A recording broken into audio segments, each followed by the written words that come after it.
যিনি অ্যাডভোকেট এই টাইপটি করেছিলেন তার একটা টাইপিং মিস্টেক ছিল, যেখানে তার 9 লক্ষ টাকা লেখার কথা ছিল সেখানে তিনি 28 লক্ষ টাকা লিখেছিলেন, এবং সেটা আমাদেরকে সংশোধন করে একটা সাপ্লিমেন্টারি আমাদেরকে নতুন করে আরেকটা ওই পাতাটা কিংবা হলফনামাটা আবার দিতে বলেছিলেন। আমাকে পঞ্চগড় আমাদের 11 এই জোটের পক্ষ থেকে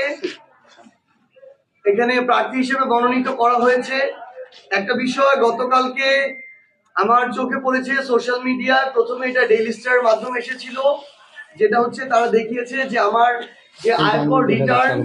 এটার সাথে আমাদের যে হলফনামা এটাতে হচ্ছে তথ্যের গরমিলের কথা বলেছিল। আপনারা সবাই যেদিন আমাদের এটা যাচাই বাছাই করা হয়, আমাদের যে মনোনয়ন পত্রটা আপনারা সবাই সেখানে ছিলেন।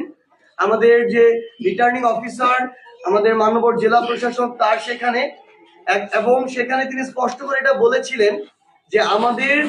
আমাদের যে হলফনামাটা ছিল কিংবা আমাদের মনোনয়ন যে আমরা দাখিল করেছিলাম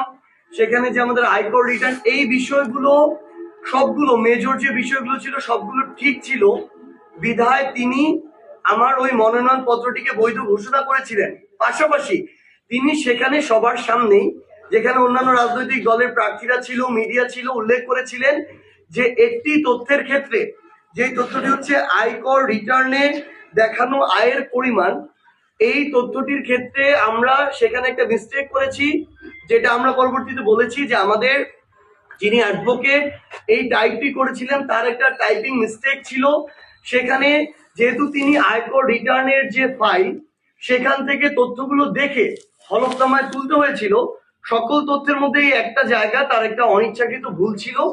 যেখানে তার 9 লক্ষ টাকা লেখার কথা ছিল সেখানে তিনি 28 লক্ষ টাকা লিখেছিলেন। এই অনিচ্ছাকৃত ভুলটাও কিন্তু সেদিন আমাদের জেলা প্রশাসক মহোদয় সেখানে উল্লেখ করেছিলেন, এবং সেটা আমাদেরকে সংশোধন করে একটা সাপ্লিমেন্টারি আমাদেরকে নতুন করে আরেকটা ওই পাতাটা কিংবা হলফনামাটা আবার দিতে বলেছিলেন, যেটা পরবর্তীতে আমরা আবার নতুন করে আজকে আমাদের যে সাপ্লিমেন্টারি যে হলফনামা ওই পাতাটার যে একটা অনিচ্ছাকৃত ভুল ছিল, যেখানে থাকার কথা ছিল 9 লক্ষ টাকা সেখানে 28 লক্ষ টাকা লেখা ছিল, সেটা আমরা দিয়েছি। এবং এটা কিন্তু আইনগত ভাবেই করা যায়, সেদিনই সবার সামনে বলা হয়েছিল এবং আমরা সেই প্রক্রিয়া অনুসরণ করেই সেটা করেছি।